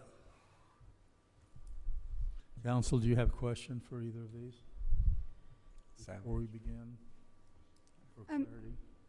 Yes, for clarity, just in the history of our discussion of culinary tanks, there was a while back we talked about building a tank, and then 7 years later we build a second one. Does this take care of the capacity since it would move to a 3 million? Or will we still plan on building another tank in the future? And how long till we anticipate that? Okay. The master plan does show that another 4 million gallons is required for build out. Okay. So Is that to 50 or 60? 60,000. So, obviously that could change with annexations or density differences or whatever. But, according to our master plan from 2016, we would need another 4 million gallon storage. That obviously depends on growth. So we do have room on the site that we could add an additional 3 million gallon tank similar to this one at some point in the future. The last 1 million gallons, or if it changes based on growth, we had explored the idea to consolidate and combine storage with Weber Basin in a tank that they would need to build in the future. And perhaps we would just add 1 million gallons to whatever tank they would need. Is there any reason because I know one of the complaints we have is water pressure on I believe it's our northeast side. Is there any reason to put a tank over in that area to try and alleviate that? Is that with secondary or culinary? Well, I think that was culinary, and so one option would be to put something on the, something near the cemetery. This is really close to the cemetery, and it will serve the pressures that's needed for culinary. I haven't had complaints on culinary pressures. It's just secondary? Yeah, secondary. Okay. Maybe I misspoke then. So converting our idea was to convert the existing 1 million gallon tank that's right now being used as culinary, convert that into a secondary tank. That would reduce those fluctuations that we see in the secondary system. I will wait with bated breath. Council, if we're ready to discuss, Jordan, would you lead out? I don't think there's a lot of thing. Obviously, I think we should award it to the lowest bidder. I believe they'll do good work. I am excited about the, since we did go to a slightly larger tank, this does give us a larger buffer in an emergency where we lose power. We will have a longer duration of water supply. So I think this is all-around good for the city. We need to get this up and running, and I think it'll be good. So I have nothing to add. Thank you, Jordan. Lisa? Same. My biggest concern was the disparity in the two bids, and I wondered if you're concerned about anything in the low bid. Yeah, you did mention that. I guess I didn't address it. I apologize. So the bidder that we met with Landmark, they actually, so one, this fellow's from Texas, the other one's from Chicago. They both actually flew out for a pre-bid meeting, and the gentleman from Landmark used to work for McDermott, so he's very familiar with how tanks are built. They build several tanks throughout. It's uncommon for them to build tanks here in Utah because our elevation, we could take advantage of the mountains. In our case, to take advantage of the mountains would require a long transmission line to get to us. No, they do build tanks, and they do a very good job. Great. That's all I wondered about. Thank you. Doug? The only thing I'm going to say is it makes me catch my breath a little bit to vote to spend $5.5 million. There's not very many things that we have to spend that much money on. In the time I've been on the council, there's only a couple. So it's an odd thing to vote for, spending that much money. However, this is something that's needed. This is something that no resident's going to argue with. Water, right? So I'm ready to go forward with this. Okay. Just one question for Steve. You said that if we did not increase the culinary bill, that it would increase the payments out 9 to 10 years. Is that correct? Did I understand that right? So if we do increase it, then it will be for 7 years. Is that correct? Yeah, if you were to, so because 1/3 of this tank is going to be paid from culinary operating, and so if the council wanted to pay it down faster, that would be an option. Okay. All right. Thank you. David? I can just quickly speak to the disparity in bids, as I have been in the bidding world for more than 30 years now. I'm not surprised. When you only get 2 bidders, we could be seen like the high and the low, and when a road bid has 12 bidders, you don't see how much difference there is between the two. So I'm not surprised. I'm further not surprised when Robert says that one of them worked for the other, because that means he knows his bidding practices and knows how to win. So I'm not surprised at all. I'm disappointed we didn't get other bidders, because at some of the water conventions that I attend, I met a tank builder from Wyoming and one from Montana that both said they would be interested, but apparently they didn't note or see or whatever. I don't know. But just the same, I don't think we have a choice. We need the water tank.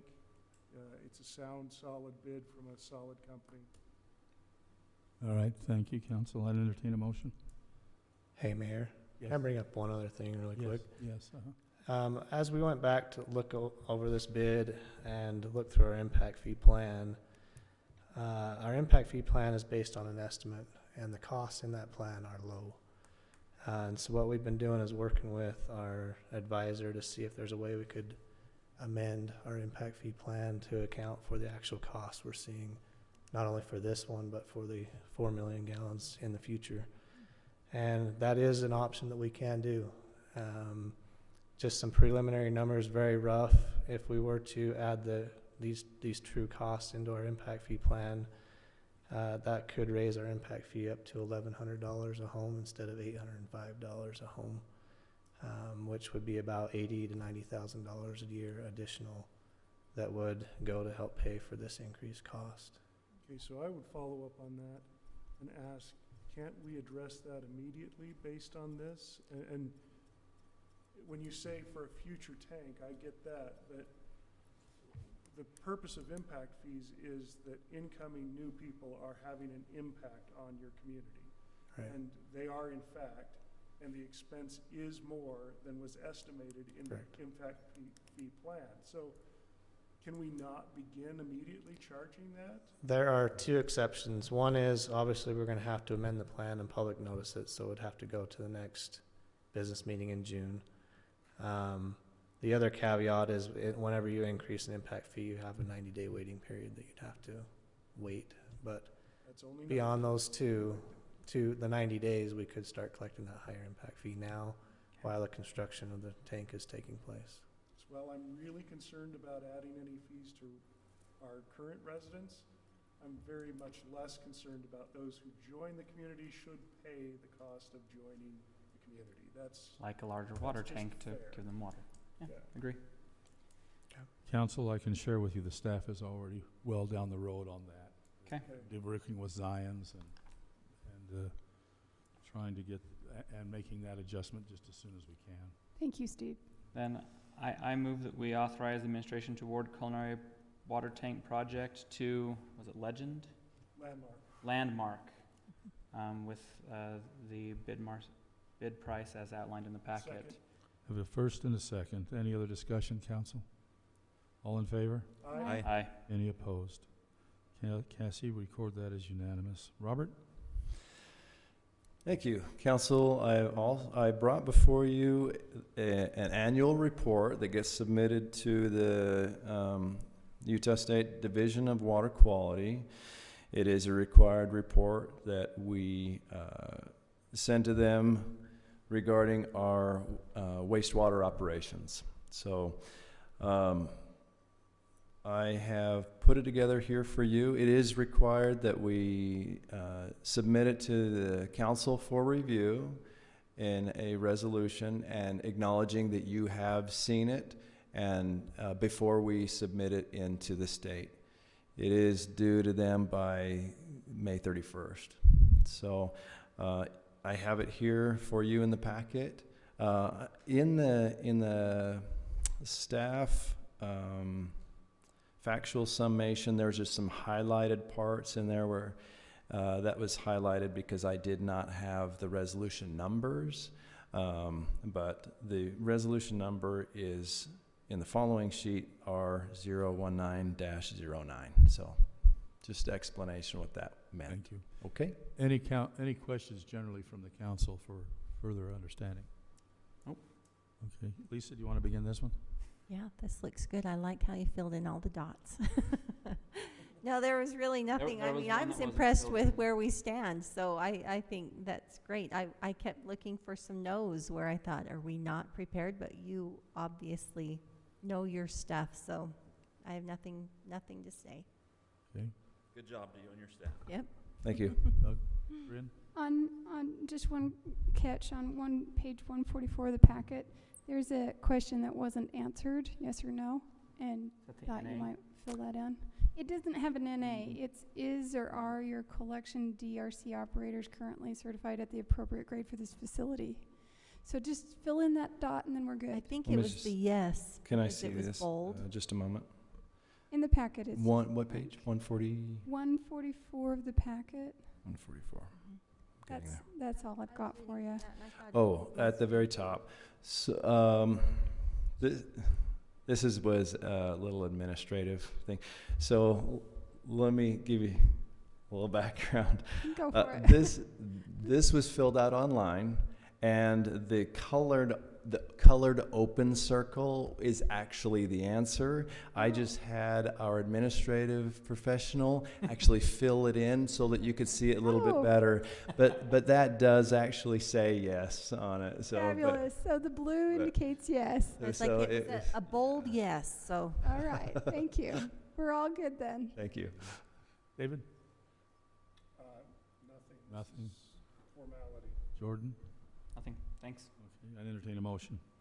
I move that we affirm. Let me see. Let me read what we do.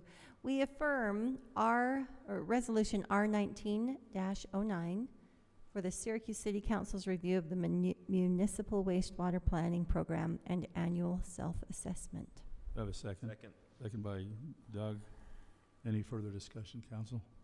All in favor? Aye. Any opposed? Cassie, record that unanimous. Okay. We're at item number, boy, I've written so many things. 13, 12? 13. Steve, tentative budget. All right, so in your packet, which takes up about half the packet, I apologize, 150 pages, but is the tentative budget proposal for fiscal year 2019-2020. That begins July 1st of 2019 and goes through June 30th of 2020.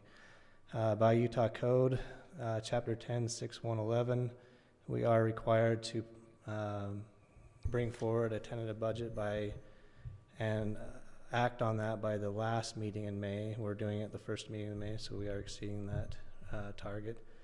Along with this, we have to have this in the office of the auditor or recorder for at least 10 days for public inspection. And then in June, with the public notice, no less than 7 days, we have the final budget approval. So we've scheduled that tentatively for June 11th, 2019. It is tentative for a reason, and there will need to be obviously some adjustments based on our decisions earlier tonight. So it is a starting point, and we will have more discussions tonight and as well as on the 28th if needed. Some budget highlights for you. It is a balanced budget that we proposed, no property tax increase.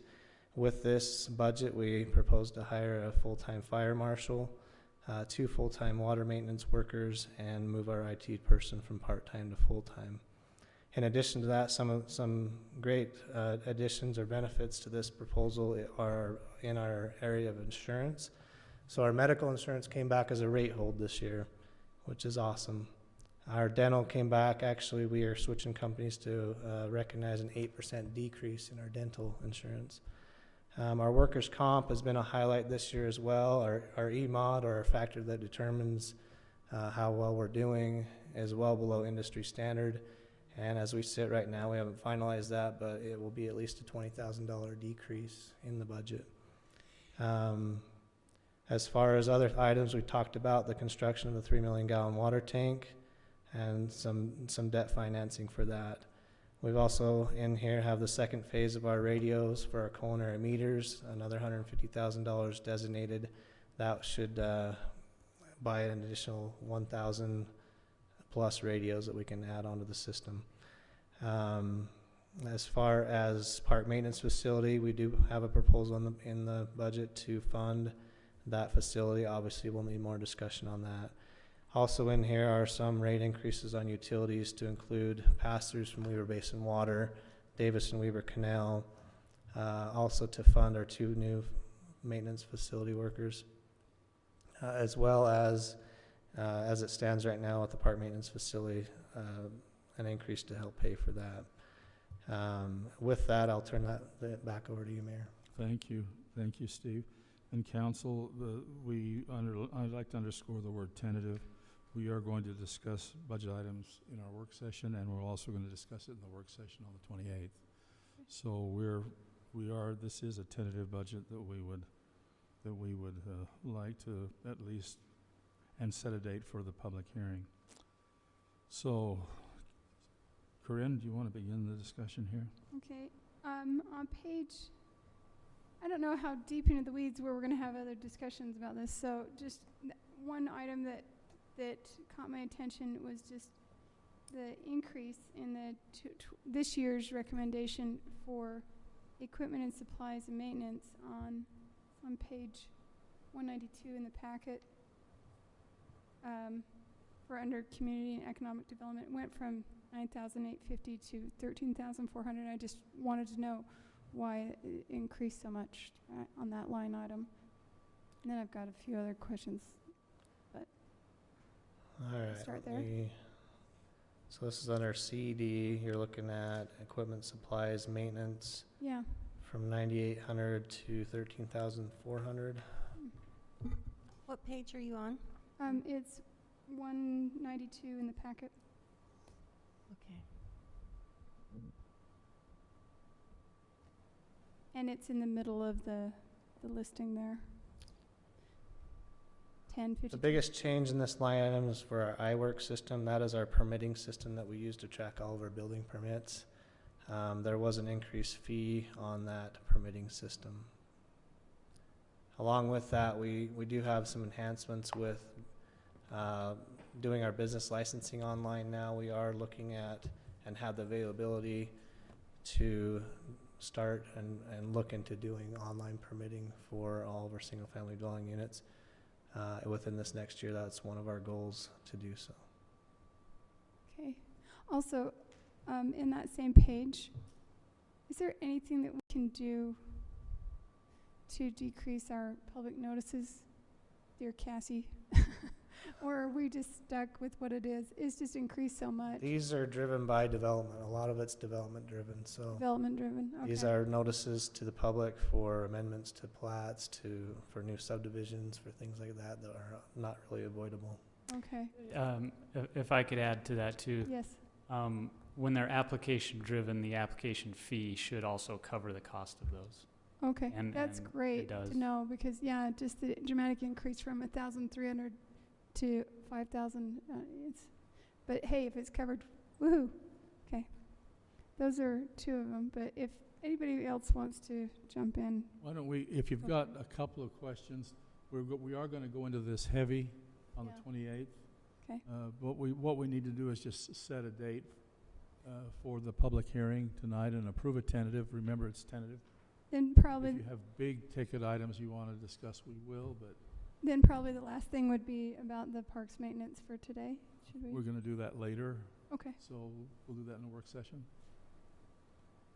Dave? As you've just noted, there's not a lot of time at this time to discuss the budget. I've got a couple of pages of notes that I want to bring up at that time. One that I will bring up, because this was odd to me, but maybe it's just a holdover from a formula or format. But you say in our next year's project, we are going to improve the city with a new website. I saw that too. Considering we just did that last year, I sincerely hope that we're not paying for that. Yeah, that would be a holdover. I missed that one. Okay. All right. Well, I was hoping it was that simple. Good catch. Aside from that, I just want to express my concern that we're being asked to vote on a budget that we had nothing to do with preparing. I mean, we did give input for our priorities, but in my previous years on the council, we always were more active a part of building the budget, and I kind of feel like we're not doing our job. But that's just my feeling on the subject. I would state too that we are still in the process. This is tentative. This just gives us we're filling the square right now, but in a work session later tonight and in a work session on the 28th, and that's the majority of that discussion on the 28th, is to have something a little more. I just feel like the back and forth between the council of discussing priorities and the specifics, it's a part of what we're asked to do. And as of yet, we haven't engaged. But We've heard you. We understand. I have a list of items as well that I'd like to go over. Just simple some of them are pretty simple, like I noticed Andrea Anderson is still on the list. Cassie pointed that one out to me, so we'll have that corrected for the final. There's a couple, like the salary for the museum and a few other small items. We've talked about the Bowery that seems still in there for, which park is it? The pavilion at Bluff Ridge. Bluff Ridge, and then I wanted to make sure that the crosswalk was in here. I think it is, but I just want to get some clarification on a few The crosswalk's in this year's budget. We're Okay. gonna take care of that before this one's. This year's budget? Yeah, we're gonna Oh, take care okay. of it. Okay, good. Hopefully before the opening on the 22nd. That would be fabulous. Okay, and then, yeah, I had a couple other things, but I'll bring them up during the budget meeting. Okay. So can we talk about the Bluff Ridge? I think there was a mixed review on that one, so I left it in. Wasn't sure. I mean, if the council doesn't want that in, we can take it out. I think we've got at least three that I want it think out. we'd like to take that out, especially since and you know, we can revisit that next year, but at this point, those most impacted were against it, and I'm sure that they'll just want to be notified and have some say in that, and we can use that 80 grand this year. I can think of somewhere for a lot of other options, noticed- so I'd prefer to have that removed for this year. I noticed that the following year, we had the exact same figure on rebuilding the Founders Pavilion. And considering that that's our feature park for everything, maybe we could swap those out in the 5-year plan and just get that taken care of. I mean, that's just one thought. The only caveat to that is we'd have to use a different funding source. Impact fee we can't really use because there was a pavilion there prior. So it's really replacing a deficiency What if rather we than. build it a little bit different place? Like 4 inches to the right. I'm gonna look at Paul on this one. That's what I was thinking. Lisa, do you have further comments? Nope, that's it. Doug? No. Doug? Council, our objective tonight is to just adopt a tentative budget and set a public hearing for the 11th of June. I'd entertain a motion to accept the tentative budget and to adopt a public hearing for that date. I'm ready to make that motion. I have a As motion you from. stated it. I second. I have a first and sorry. a second. Any Does he further need to say discussion? Can we I mean, obviously so this is a tentative budget, but with the clarification that the updates will be made. And this Yes. is, I know that's what tentative means, but just to be clear, I won't accept it. Yeah, our plans are, we're gonna discuss more tonight in the work Okay. session and more on the 28th, in more detail. Okay, with that. And in reference to Dave's concern, and I kind of share that same concern, this was an unusual year with critical individuals that needed to be to those meetings just not available during March and April. It was like walking on quicksand to try to find time when we could all meet together. So I have a first and a second. Any further discussion? All in favor? Aye. Aye. Any opposed? Nay. 4-1. Did you record that, Cassie? Krista, are you ready to go?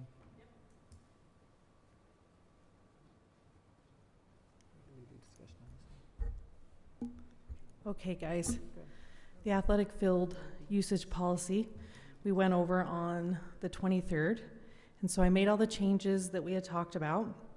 And then we also have the option 1 and option 2. You guys asked me to go and do some research on if we did the 40 hours breakdown, if that would actually, we'd be able to cover our costs. And so I went back and I actually used the youth lacrosse that we're doing right now because that's the one who uses the most time. And right now they'd use 99 hours. And so after the first week, they'd be able to break down to the 10 hours. And then after the first month, they use it for about 2.5 months. After the first month, they'd be able to get to the 40 hours. And they would save about $300, and it would cover the cost. And I factored in, they said that they had about 150 kids that participate, and if you divided that by what it was, each child would pay about $11 towards the rental fees of the fields. So I believe that if you guys wanted to go with the option 2, I talked to Chad, we went over all the numbers, and it would be able to cover the costs. And that's with even replacing the sod that we'll have to do this year where the boxes were, where the goal boxes were.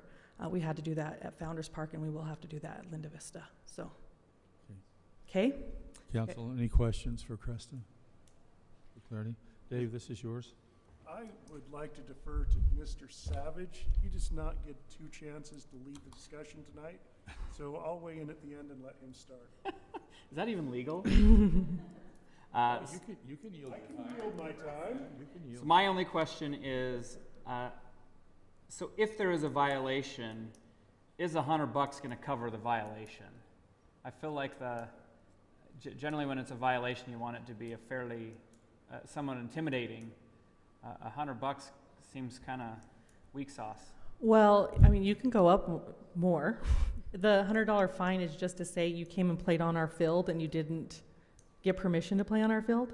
And then if there's an additional time that you do, we can suspend you for playing for the next year. Oh, so I guess I was thinking like they did something, maybe they did their own concessions, or they stayed on there, or they came and played when it was wet and destroyed our field. Yeah, it could be, it could be for any violation, but it also states in there that if they do any damage, obviously, right, Paul, if anybody plays on our field and does any kind of damage other than, we can file criminal charges, correct?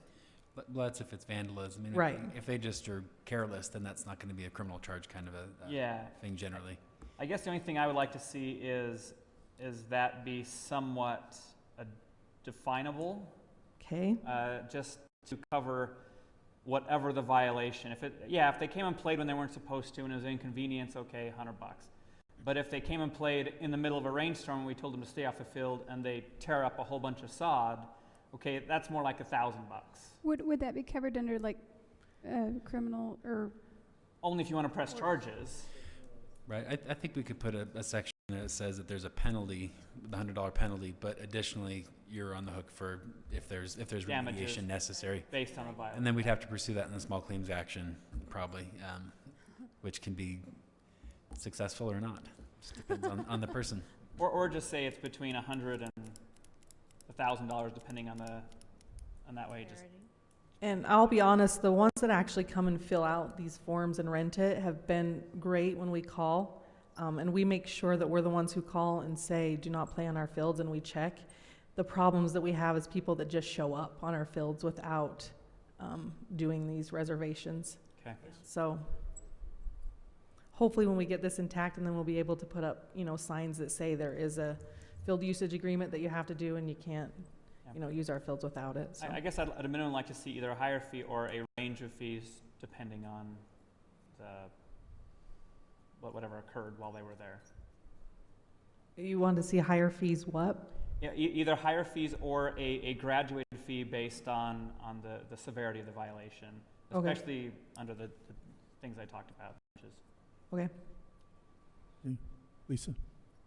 I don't think, I wouldn't necessarily think that we need to change what Jordan was talking about and have it be all-encompassing. I think it's pretty succinct to say $100 penalty and then we can still press charges or whatever else. But as you said, the people signing signing those agreements are not the problems that we're dealing with. So, but other than that, I think if you say that we can cover the costs, and with the second idea, then I think that's great, and especially if they feel like they're getting a decent deal with as much time as they're spending on our fields. I think that's very good. Well, I'll be honest with you, they're never going to feel like they're getting a decent deal unless it's free. I mean, Yeah. I do always worry about the price we charge, because wherever you go, they're always going to want less. Yeah. But I have talked to other cities, and they're all, looking at raising their fees also to cover the cost. And I look at what we charge for our classrooms. We charge $30 an hour to use a classroom that doesn't have to be prepared, that doesn't have to be mowed, that doesn't have to, put fertilizer and things on it. And so. So, yep. It has to be done. Yeah. You have to cover. And there is a demand for it. Yeah. We have people coming from all over to use our field, so. That's all. All right, in regards to Jordan's suggestion, I think just a statement that says you're on the hook for paying for any damages, that would be adequate to me. And then I like option B, because I think that addresses one of the big reasons why we're doing this, is so that it is spelled out, so people don't have to come to us and ask for those discounts. And I understand what you're saying, they'll still want them, but we've laid it out there and we've given some pretty good discounts for reaching that hour mark. So I like what's here. I'd go with option B as far as the fees. Thank you, Dave. I would go with option B as well for those same reasons. And then could we possibly word the fine of $100 plus damages? Mm-hmm. Yes. That's what I There we go. We'll make sure to do that. Okay. Thank you. David? So I obviously was pushing last meeting just to at least review option 2 because option 2 caters to those who have longer seasons. And I think that we want to respect that they're committed to being a part of a recreation program in our city. It's just not one we offer like in lacrosse. So I'm happy with that.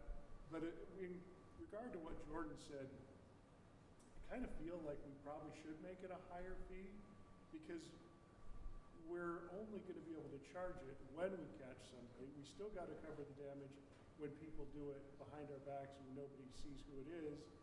And if we say damages, that means we still have to win that in court. And that could go either way. I just like the higher dollar value of the intimidation of, gee, I could get this for a very reasonable fee, $25 if I go and register, or I'm risking a $200 fine. Because, and the reason that I feel that way is I go back to the programs that we've dealt with in the past, like the guy who was running soccer camps in our city and never ever paid for year after year, just advertised and even told residents. I mean, they weren't even residents here, and neither were some of the, very many of the kids, but they were telling residents, no, we've got this reserved. That's not right. Right. You should have a heftier penalty for somebody who just takes advantage of a green space to make money and tells our citizens go away. Okay, Right. Dave, you should have gone first because you changed my mind.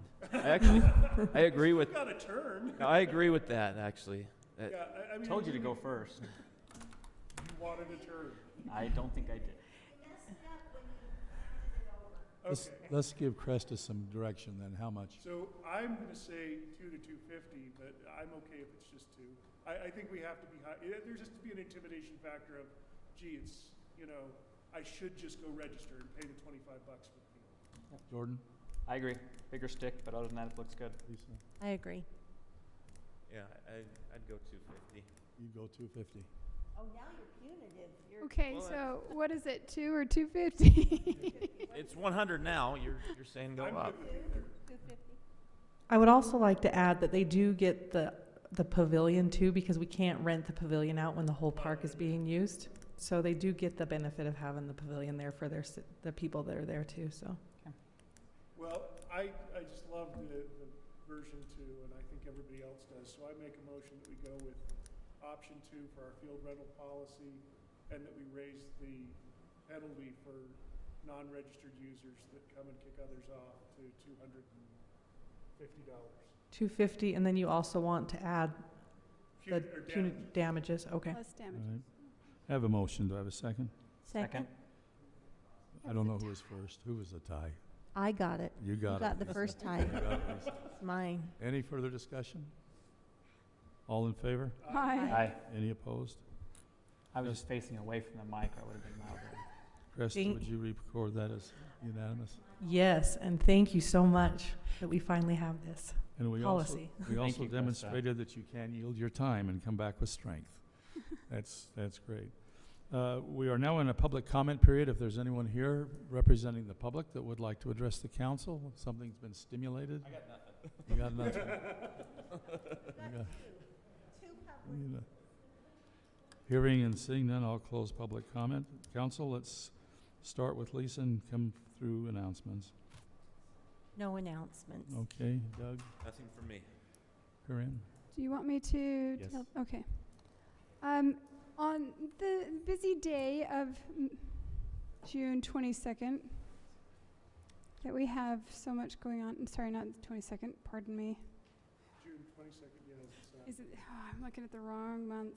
There we go. Of course, we have the opening of the splash pad. Plus, And the pageant. excuse me, the island water park. It's not really a splash pad. Island water feature. But see, that sounds like a fountain, and this is a lot more than How a about wet So- awesomeness? Fine. So, anyway, it's coinciding on that same day, we have the pageant luncheon in which the council and their spouses are invited, and that'll be at 1 o'clock. And so you'll have to steal away from the open house to come to that. Luckily, it's around the corner at the community center.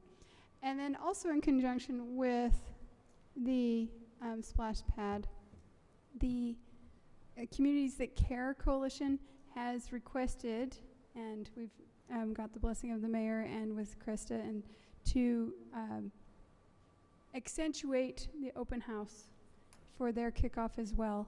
And we're going to have it pretty much what the idea with the Care Coalition is to try to encourage decreasing underage drinking and encourage communication within families, more conversations, dinners together, all of those things.